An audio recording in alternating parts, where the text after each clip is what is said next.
Next chapter लिखो circular motion.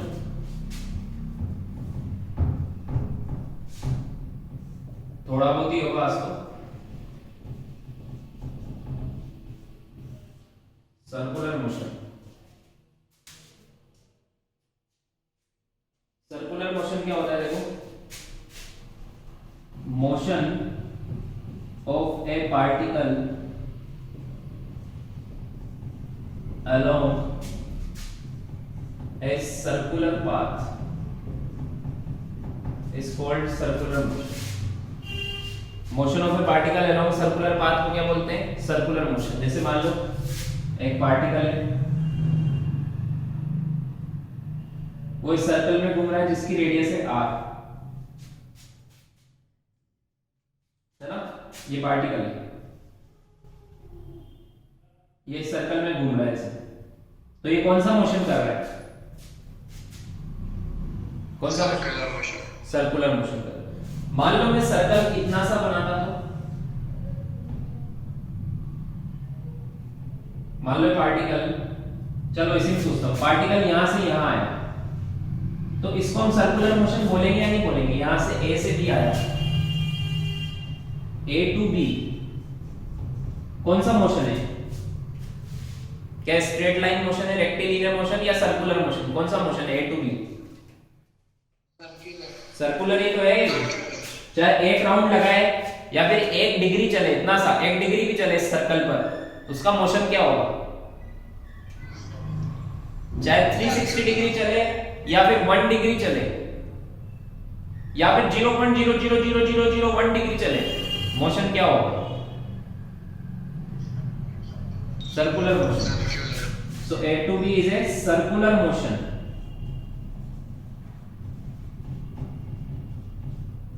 है ना? तो अगर मान लो मैं इतना सा पाथ भी बनाऊं और बोलूं इस पार्टिकल पर, इस पाथ पर एक पार्टिकल चल रहा है, तो क्या ये भी सर्कुलर मोशन है कि नहीं है?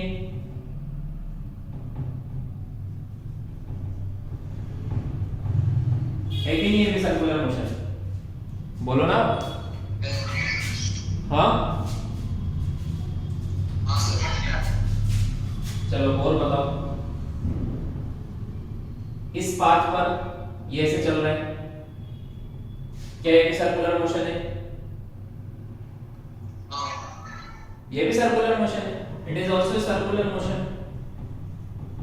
अगर हमसे पूछा जाए इसकी रेडियस क्या होगी, तो इसकी रेडियस होगी, इसका सेंटर ढूंढना पड़ेगा। जैसे मान लो ये एक सर्कल है, मान लो कैसा, यहाँ पूरा नहीं आ रहा, ये इसकी रेडियस है,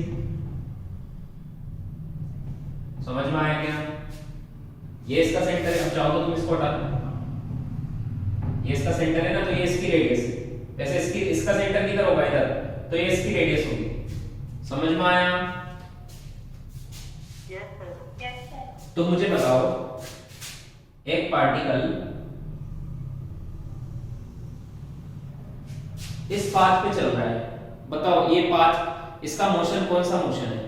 एक पार्टिकल इस पर चल रहा है, ये पार्टिकल यहाँ आ गया, यहाँ आ गया, यहाँ आ गया, बताओ इसका पाथ क्या? हाँ जल्दी से बताओ क्या है? सर्कुलर। ये भी सर्कुलर है, ये भी क्या है? सर्कुलर। कैसे? हाँ ये बोल सकते हैं कि इस सर्कुलर मोशन में रेडियस चेंज हो रही है बार बार। ये लाइन समझ में आई क्या? देखो किसी भी चैप्टर का फर्स्ट लेक्चर बहुत ही बेसिक होता है, बहुत इंपॉर्टेंट होता है, उसी से पूरी कहानी सेट होती है, ध्यान से पढ़ना, ठीक है? वरना बाद में नेक्स्ट लेक्चर में आओगे तो बोलोगे सर्कुलर नहीं है। ये भी तो क्या है? सर्कुलर ही तो है, भी है कि नहीं है? सो बट जैसे इस सर्कुलर मोशन में रेडियस कांस्टेंट थी, इसमें भी रेडियस कांस्टेंट है, इसमें भी रेडियस, इसमें रेडियस चेंज हो रही है, हो रही कि नहीं हो रही? देखो कैसे, जैसे अगर मैं यहां से यहां तक, ये एक अलग सर्कल है और ये इसकी सेंटर है कि नहीं है? हाँ, फिर यहां से यहां तक ये एक अलग सर्कल है और ये इसका सेंटर है ना। जैसे फिर एक सर्कल यहां बनेगा,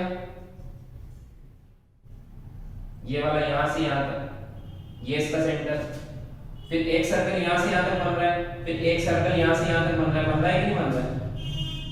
एक ये बन रहा है, एक ये बन, एक ये बड़ा बन रहा है थोड़ा। समझ में आया क्या? तो ये पार्टिकल ऐसे पाथ पे चल रहा है जो मोशन इसका सर्कुलर है, बट इसकी रेडियस चेंज होगी। कभी ये इधर घूमता है, सेंटर इधर हो जाता है, फिर ये उधर घूमता है, सेंटर उधर हो जाता है, फिर वापस इधर घूमता है, सेंटर इधर हो जाता है, फिर वापस ऐसे घूमता है, सेंटर उधर हो जाता है। और सेंटर की डिस्टेंस भी दूर होती जा रही है। रेडियस क्या होती है? जो भी पार्टिकल सर्कुलर मोशन कर रहा है, उस पाथ का सेंटर से उसके पेरिफेरी की डिस्टेंस, वो रेडियस होती है। समझ में आया? तो ये भी कैसा मोशन है? लिख लेना, this is also a circular motion. मुझे बताओ क्या मैं स्ट्रेट लाइन मोशन को भी सर्कुलर मोशन बोल सकता हूँ क्या?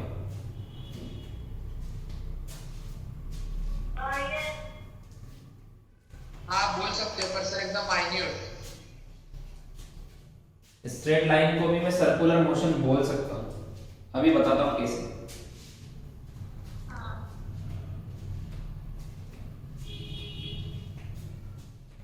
सर उसका एक पॉइंट सर्कल पे रहेगा, इसके लिए स्ट्रेट लाइन एक ऐसा सर्कुलर मोशन है, स्ट्रेट लाइन एक ऐसा सर्कुलर मोशन है जिसका सेंटर बहुत दूर है, इंफिनिटी पे।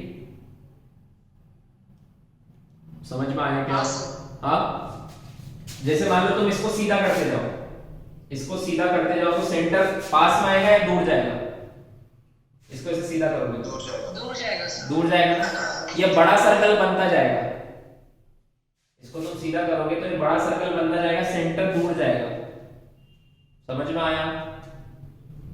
तो एकदम सीधा कर दोगे, एकदम सीधा कर दोगे तो सेंटर बहुत ज्यादा दूर चल जाएगा, इंफिनिटी पे। तो स्ट्रेट लाइन को भी हम ऐसा सर्कल बोल सकते हैं जिसकी रेडियस इंफिनिटी है। समझ में आया? लिखो, ये सारे डायग्राम बना लो और लिख लेना ये सब सर्कुलर मोशन है।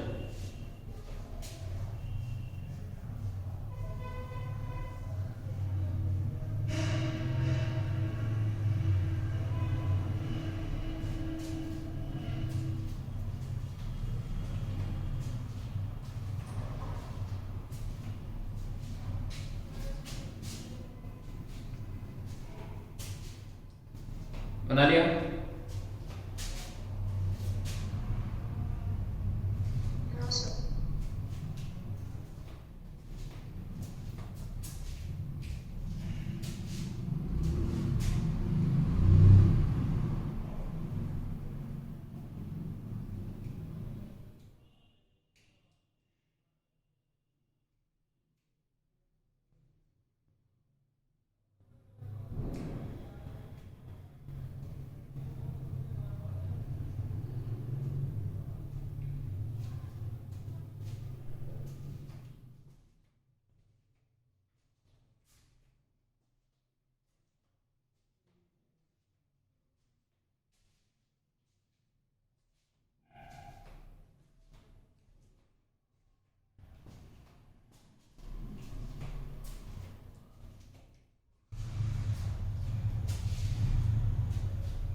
लिख लिया? No sir.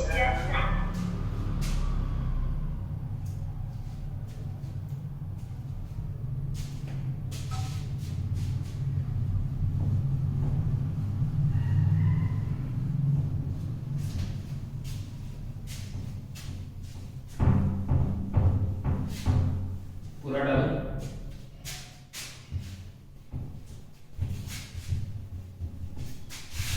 अब जैसे एक और सिंपल क्वेश्चन पूछता हूँ। जैसे मान लो एक पार्टिकल सर्कल में चल रहा है, मान लो इसकी स्पीड कांस्टेंट है, मान लो 5 मीटर पर सेकंड से चल रहा है। तो तो बताओ इसका एक्सेलरेशन 0 है क्या? हाँ हाँ, एक्सेलरेशन 0 थोड़ा है, इसकी स्पीड कांस्टेंट है बट वेलोसिटी थोड़ा ना कांस्टेंट है।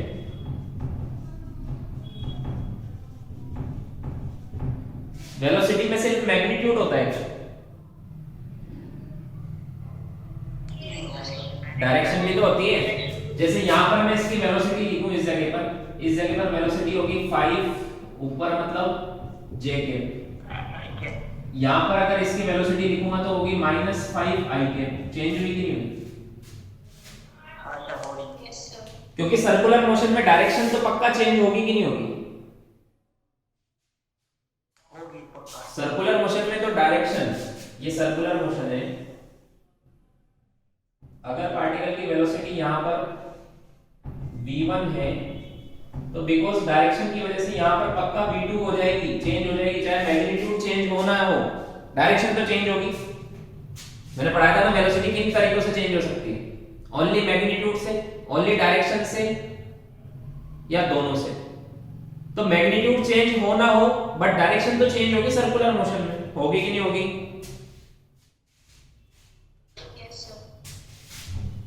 तो क्या मैं बोल सकता हूं circular motion is always an accelerated motion?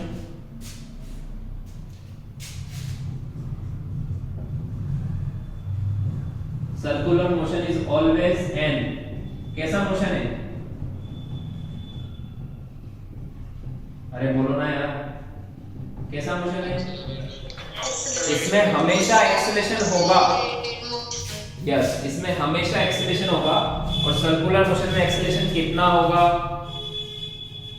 वो हम बाद में सीखेंगे। समझ में? अभी ये मान के चलो कि हमेशा हमें समझना है कि it is always an accelerated motion, इसमें हमेशा एक्सेलरेशन होगा, कभी जीरो मत बोल देना कि एक्सेलरेशन जीरो है। समझ में आया? हाँ सर। सो अब देखो ये कितने टाइप्स का होता है in general. Circular motion is of two types, ठीक है। First one is uniform circular motion,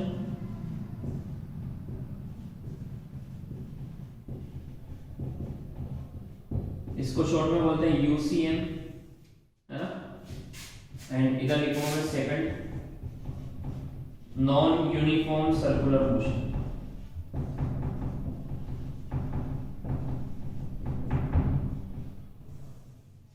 इसको शॉर्ट में बोलते हैं NUCM। अब दोनों में क्या डिफरेंस है देखो, दोनों में क्या डिफरेंस है। यूनिफॉर्म सर्कुलर मोशन में अगर कोई पार्टिकल चल रहा है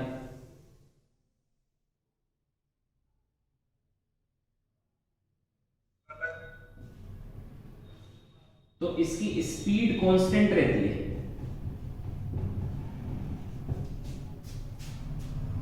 यूनिफॉर्म सर्कुलर मोशन में स्पीड क्या होती है, जैसे मान लो 5 मीटर पर सेकंड से चल रहा है तो कांस्टेंट 5 से चलता रहेगा, कांस्टेंट स्पीड से चलता रहेगा 5 से।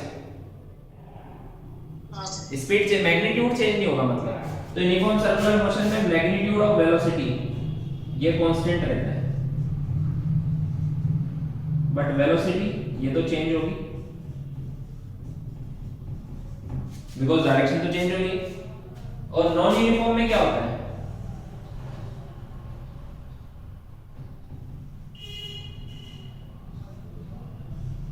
इसमें जैसे यहां पर स्पीड है 5 मीटर पर सेकंड, यहां पर हो गई 10 मीटर पर सेकंड, यहां पर हो गई मान लो 3 मीटर पर second.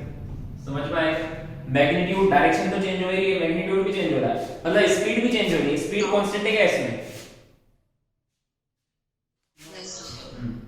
So speed is also not constant, मतलब इसमें वेलोसिटी की मैग्नीट्यूड भी चेंज हो रहा है और डायरेक्शन भी, और वेलोसिटी तो पक्का कांस्टेंट होगी नहीं। मुझे बताओ इसमें एक्सेलरेशन 0 है क्या यूनिफॉर्म सर्कुलर मोशन में? दोनों में ही नहीं है एक्सेलरेशन 0। समझ में आया? यस लिख लो।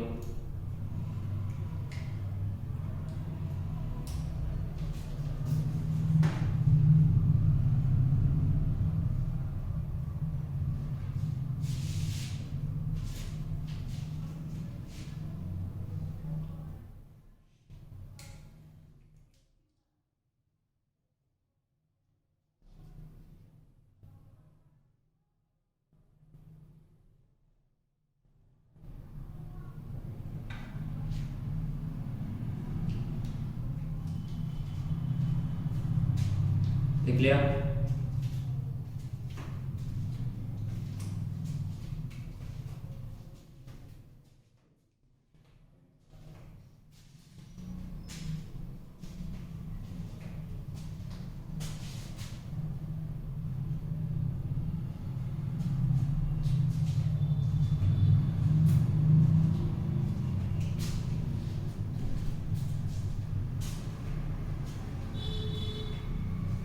लिख लिया? No sir. No sir. No sir. लिखो लिखो।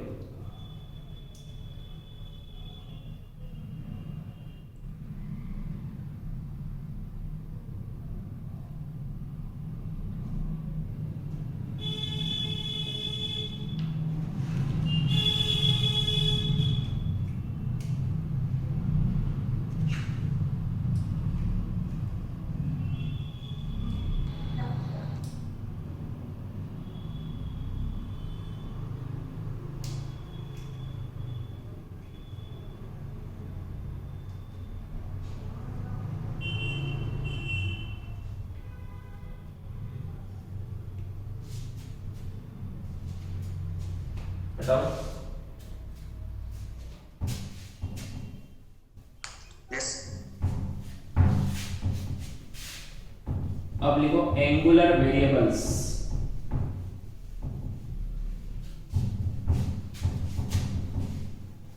क्या बोला?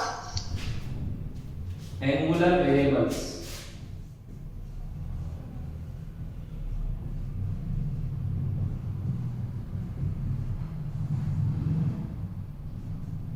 एंगुलर वेरिएबल्स जैसे इस चैप्टर में जितने भी वेरिएबल्स होते हैं उनको बोलते हैं एंगुलर वेरिएबल्स। जैसे angular displacement, angular velocity, angular acceleration. समझ में आया क्या? जैसे हमने रेक्टिलिनियर मोशन में पढ़ा था डिस्प्लेसमेंट, वेलोसिटी, एक्सेलरेशन, वैसे यहां पर पढ़ेंगे angular displacement, angular velocity, angular acceleration. आया समझ में क्या बोल रहा हूं मैं? हाँ सर। सो फर्स्ट वन हम जो पढ़ेंगे एंगुलर डिस्प्लेसमेंट। फर्स्ट वेरिएबल क्या है? Angular displacement. जैसे मान लो एक पार्टिकल एक सर्कल पर चल रहा है, तो सेंटर के रिस्पेक्ट में, इस सर्कल के सेंटर के रिस्पेक्ट में इस पार्टिकल ने जितना एंगल बनाया, ए से बी चला मान लो, तो ये जो एंगल बनाया इसका सिंबल होता है थीटा। इसको बोलते हैं एंगुलर डिस्प्लेसमेंट। समझ में आया कि विद रिस्पेक्ट टू एक रेफरेंस पॉइंट कोई भी बॉडी जितना एंगल बनाती है, जनरली रेफरेंस पॉइंट होता है सेंटर, उसको क्या बोलते हैं? Angular displacement. समझ में आया तो लिखो angle traversed bye a position vector. कौन सा वेक्टर? पोजीशन वेक्टर, जो पोजीशन बताता है। जैसे पार्टिकल यहां से यहां चला तो इसका पोजीशन वेक्टर चेंज हो रहा है ना। पोजीशन वेक्टर कहां से लेते हैं? एंगल के बाद क्या लिखा है? Traversed, angle traversed, angle traversed, traverse मतलब बनाना, by a position vector of a particle with respect to any reference point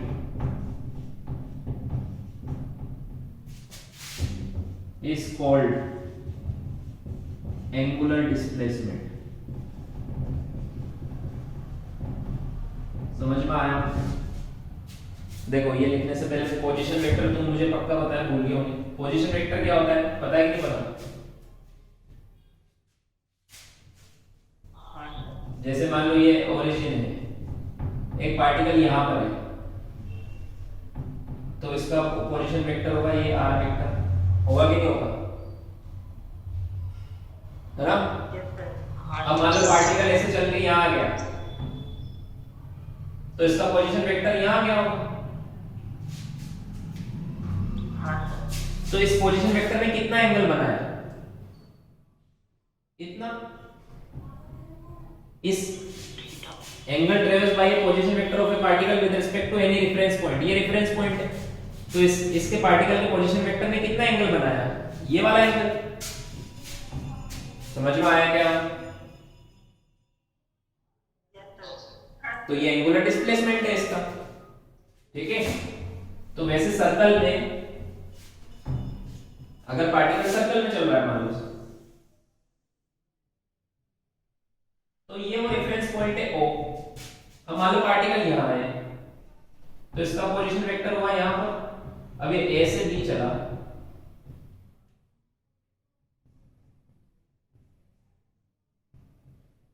A से B चला मान लो, तो पोजीशन वेक्टर हो गया यहां पर।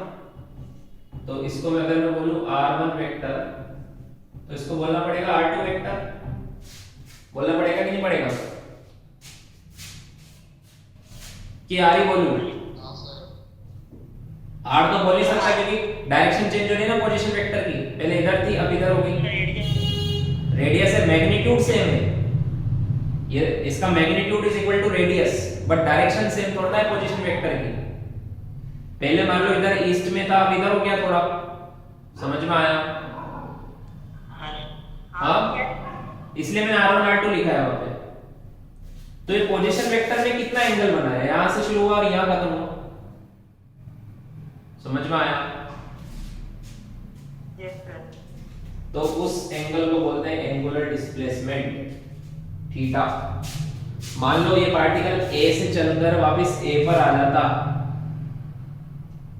A से चलकर वापस, तो पोजीशन वेक्टर कितना एंगल घूमता? 360 डिग्री या 2 पाई रेडियन, समझ में आया? तो ये थीटा का फॉर्मूला क्या होता है? Theta angle is equal angular displacement is equal to the length of arc upon radius, ये मैग्नीट्यूड फॉर्म है इसका, समझ में आया? थीटा कैसे निकालते हैं? L by R, आया क्या समझ में? Yes sir. हमने पढ़ा था ना in full circle A equal to कितना हो जाता है? 2 पाई R, तो थीटा कितना होगा? 2 पाई R अपॉन R, R से R कैंसिल, मतलब 2 पाई रेडियन। इसकी यूनिट क्या होती है? अरे इसकी यूनिट क्या होती है? ऐसा यूनिट क्या होती है? रेडियन। तो हमें पता लग गया फुल सर्कल में डिग्री कितना होता है? 360, तो 2 pi radian is equal to होता है 360 डिग्री और इज इक्वल टू होता है 1 रिवॉल्यूशन, सब एक ही चीज है, तीनों एक ही चीज है। 2 pi radian is equal to 360 degree is equal to 1 revolution, तीनों एक ही चीज है, समझ में आया?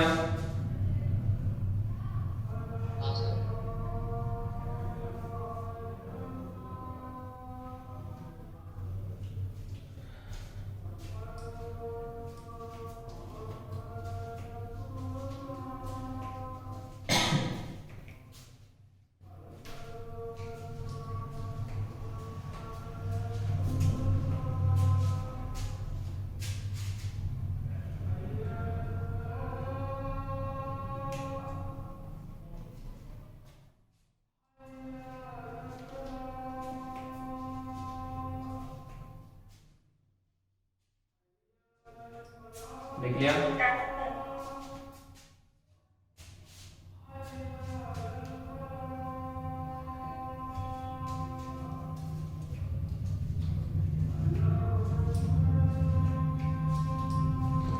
Done sir.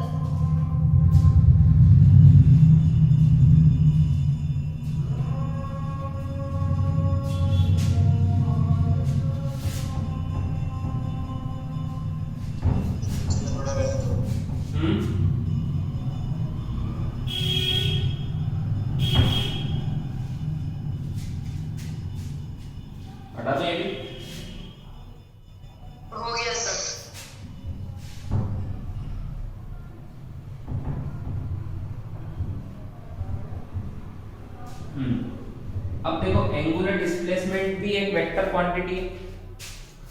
एंगुलर डिस्प्लेसमेंट भी क्या है, वेक्टर क्वांटिटी है। बट हमने देखा जैसे डिस्प्लेसमेंट पूरे एक राउंड में कितना हो जाता है, 0। डिस्प्लेसमेंट पूरे राउंड में कितना, बट ये 0 नहीं होता, तो ये डिफरेंट टाइप ऑफ वेक्टर है। ये 0 नहीं होता पूरे, ये कब 0 होगा, अगर मैं एक राउंड ऐसे चलूं फिर एक राउंड ऐसे चलूं तब 0 होगा ये। समझ में आया क्या? एक राउंड में क्लॉकवाइज चलूं और एक राउंड एंटी क्लॉकवाइज चलूं तब 0 होगा। आया समझ में? Yes, sir. एंगुलर डिस्प्लेसमेंट कब होगा, जब मैं 360 डिग्री क्लॉकवाइज चलूं फिर 360 डिग्री एंटी क्लॉकवाइज चलूं तब 0 होगा। ऐसा नहीं होगा कि एक राउंड चल लिया एंगुलर डिस्प्लेसमेंट नहीं, वो 0 नहीं होता, वो डिफरेंट वेक्टर है। ऐसे वेक्टर को बोलते हैं एक्सियल वेक्टर। ये कैसे पता लगता है, और इसकी डायरेक्शन बताते हैं राइट हैंड थंब रूल से। देखो कैसे, जैसे हमें पता है for very small angular displacement, अगर मैं बात करूं वेरी स्मॉल एंगुलर डिस्प्लेसमेंट,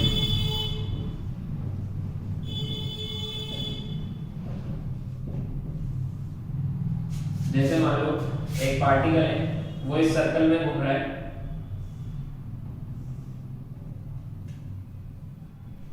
वो यहां से यहां, उसने बस बहुत छोटा एंगल डी थीटा बनाया है ना, ये रेडियस है r, एंगल कितना बना है डी थीटा, और मान लो डिस्प्लेसमेंट चला ds। समझ में आया क्या?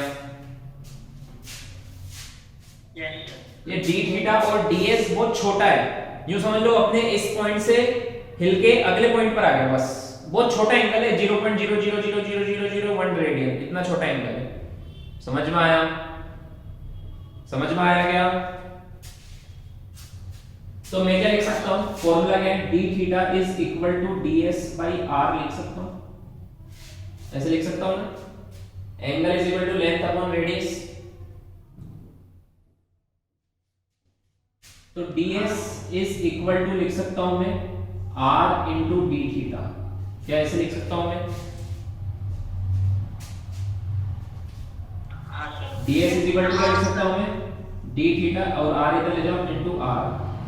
अब देखो इसमें ds बहुत छोटा सा डिस्प्लेसमेंट, ये एक वेक्टर है, r एक पोजीशन वेक्टर है, और डी थीटा भी एक वेक्टर है। अभी बताया ना मैंने angular displacement is a vector, तीनों वेक्टर है, तो इन दोनों का प्रोडक्ट भी वेक्टर आ रहा है, तो ये कौन सा प्रोडक्ट होगा, स्केलर या वेक्टर?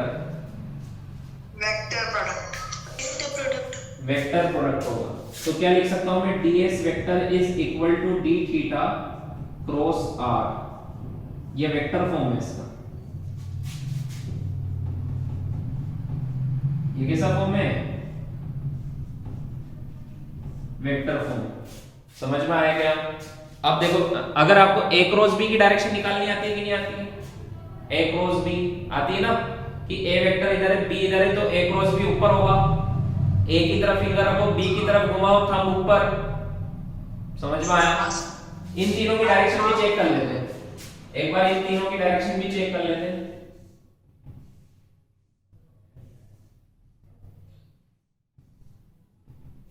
जैसे मान लो एक ये इस प्लेन में एक सर्कल हो रहा है, ठीक है, एक पार्टिकल ऐसे घूम रहा है,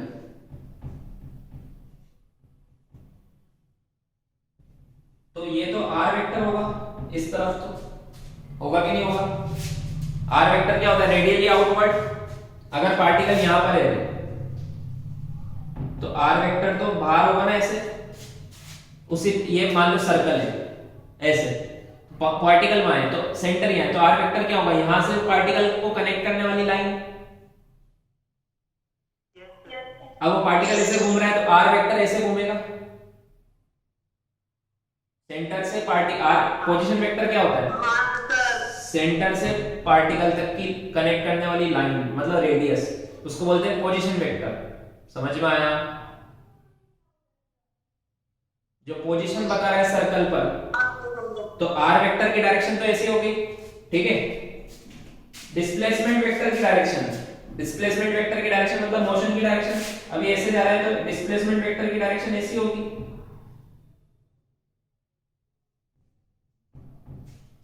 होगी कि नहीं होगी?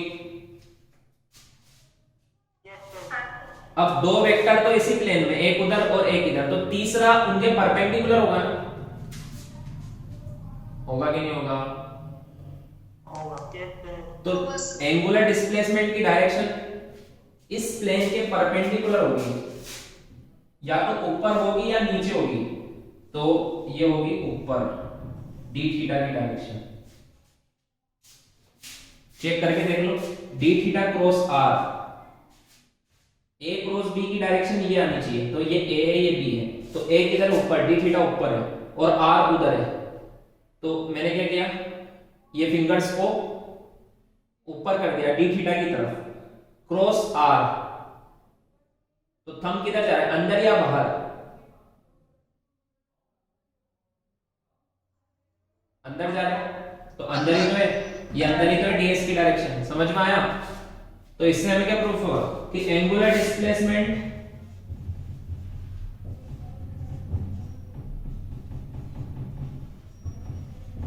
is an axial vector।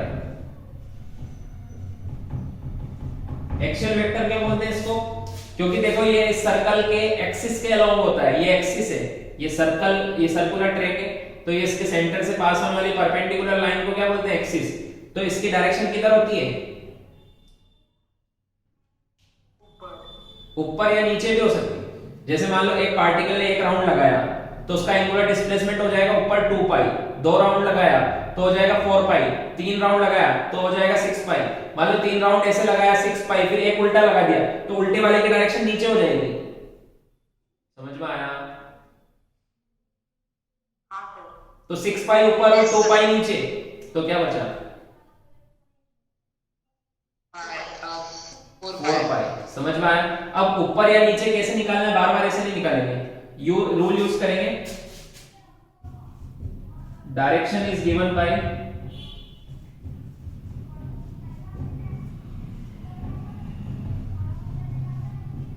Right hand thumb rule.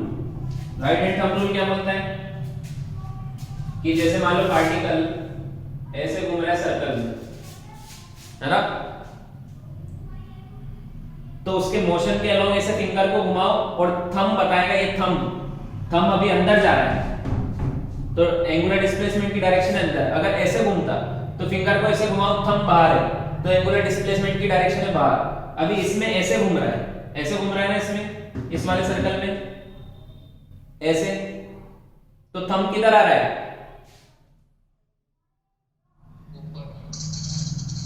तो कितना इजी है बताना। अगर ऐसे घूमता तो, ऐसे सर्कल में ऐसे घूमता तो थंब किधर,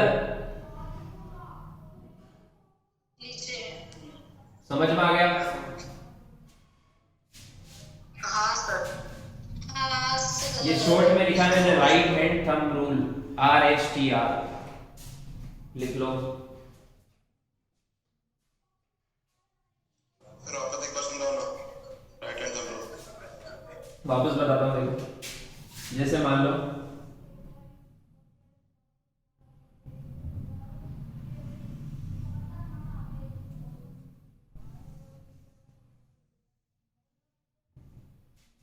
एक पार्टिकल इस सर्कल में घूम रहा है, ठीक है, दिख रहा है, एक पार्टिकल इस सर्कल में घूम रहा है, ऐसे घूम रहा है मतलब, तो थंब को ऐसे घुमाएंगे, फिंगर्स को ऐसे घुमाएंगे और थंब किधर आएगा, नीचे, तो एंगुलर डिस्प्लेसमेंट की डायरेक्शन होगी नीचे। इसमें ऐसे घूम रहा है तो एंगुलर डायरेक्शन की होगी ऊपर। ऐसे फिंगर को उसके मोशन के अलोंग, अगर ऐसे घूम रहा है तो ऐसे घुमा दो फिंगर को, ऐसे घूम रहा है तो ऐसे घुमा दो फिंगर को। समझ में आया क्या? और अगर इस प्लेन में घूम रहा है, जैसे इस प्लेन में ऐसे घूम रहा है, राइट हैंड लेना है, लेफ्ट नहीं लेना, तो इस प्लेन में ऐसे घूम रहा है यूं, ये वाला देखो, तो इसका एंगुलर डिस्प्लेसमेंट होगा अंदर। समझ में आया?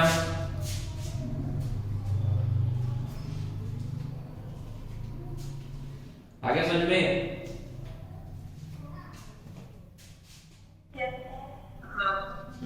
लिखो।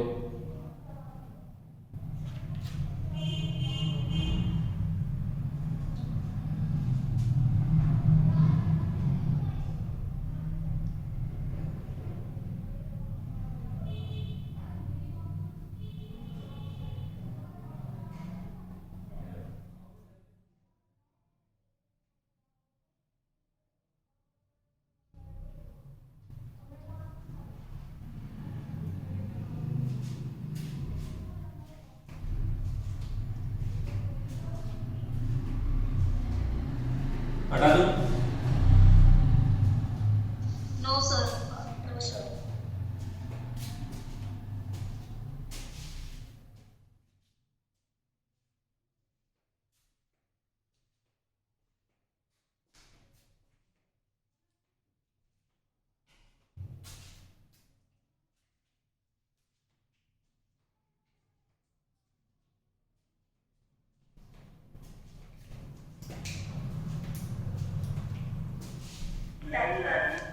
हम्म,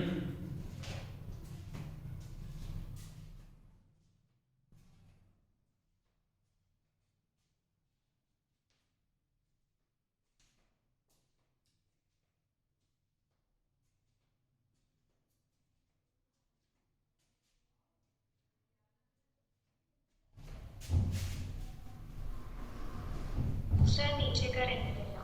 ओके।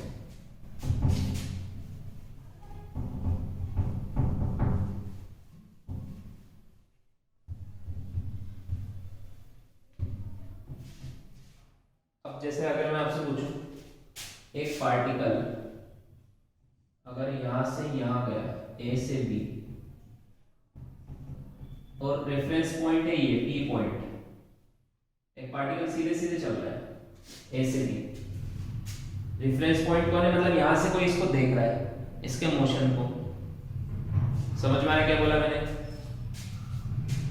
एक पार्टिकल ए से बी चला तो क्या ये ए से बी चलने पर क्या इसने कोई एंगुलर डिस्प्लेसमेंट किया क्या पी के रिस्पेक्ट में?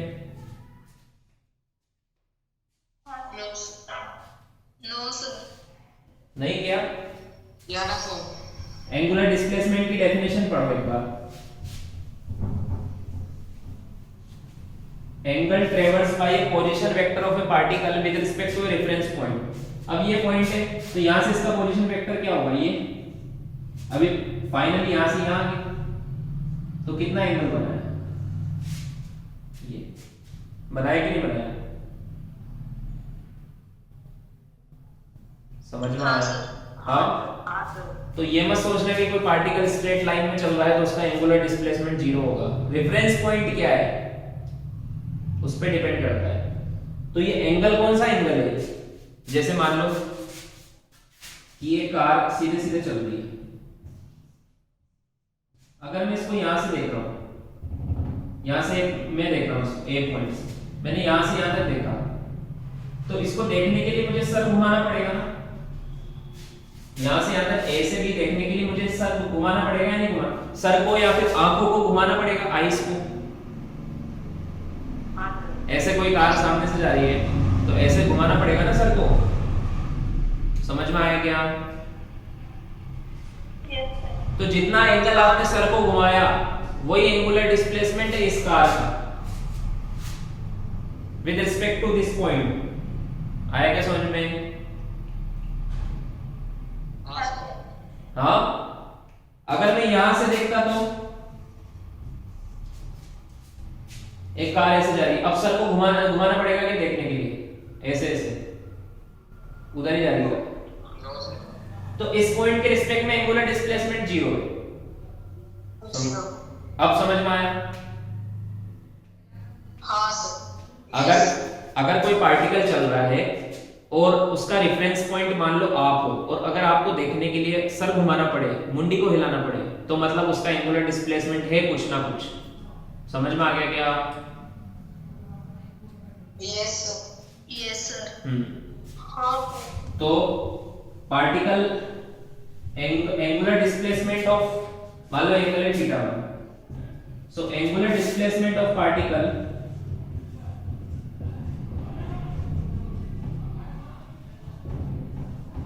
From A to B. हमने अभी तक एंगुलर डिस्प्लेसमेंट सर्कल के रिस्पेक्ट में देखा था। जरूरी थोड़ा पार्टिकल सर्कल में चलेगा तभी एंगुलर डिस्प्लेसमेंट होगा। अभी हमने देखा था कि पार्टिकल ए से बी चला, ए से बी चला तो ये एंगल हुआ एंगुलर डिस्प्लेसमेंट। जरूरी थोड़ा कि सर्कल में चले, पार्टिकल ए से भी चल सकता है। तो इस पॉइंट के रिस्पेक्ट में ये एंगल होगा एंगुलर डिस्प्लेसमेंट। समझ में आया क्या? अरे बोलो ना। हाँ, पोजीशन वेक्टर एंगल को चेंज कर रहा है ना, जितना एंगल बना रहा है पोजीशन वेक्टर वो होता है एंगुलर डिस्प्लेसमेंट। आया समझ में? हाँ sir. So with angular displacement of particle from A to B with respect to P कितना है? थीटा 1। अब मान लो मैं एक दूसरा पॉइंट लूं, Q पॉइंट लूं,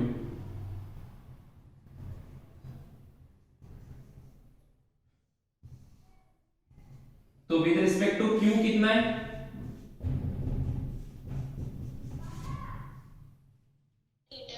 थीटा 2। तो क्या मैं बोल सकता हूं angular displacement depends upon reference frame. देखो P के रिस्पेक्ट में थीटा 1 आया, Q के रिस्पेक्ट में थीटा 2 आया। हाँ सर बोल सकते। But linear displacement A to B वो तो P के रिस्पेक्ट में भी AC है और Q के रिस्पेक्ट में भी AC है कि नहीं है? हाँ सर। हाँ सर। लीनियर डिस्प्लेसमेंट तो दोनों पॉइंट के रिस्पेक्ट में सेम आ रहा है, बट एंगुलर डिस्प्लेसमेंट अलग अलग आ सकता है। आया क्या समझ में?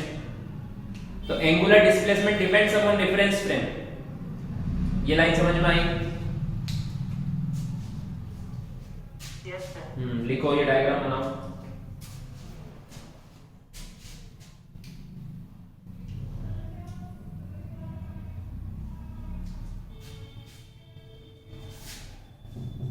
अगर पार्टिकल A से B चला तो P के रिस्पेक्ट में एंगुलर डिस्प्लेसमेंट हुआ थीटा 1, Q के रिस्पेक्ट में हुआ थीटा 2, तो hence angular displacement depends upon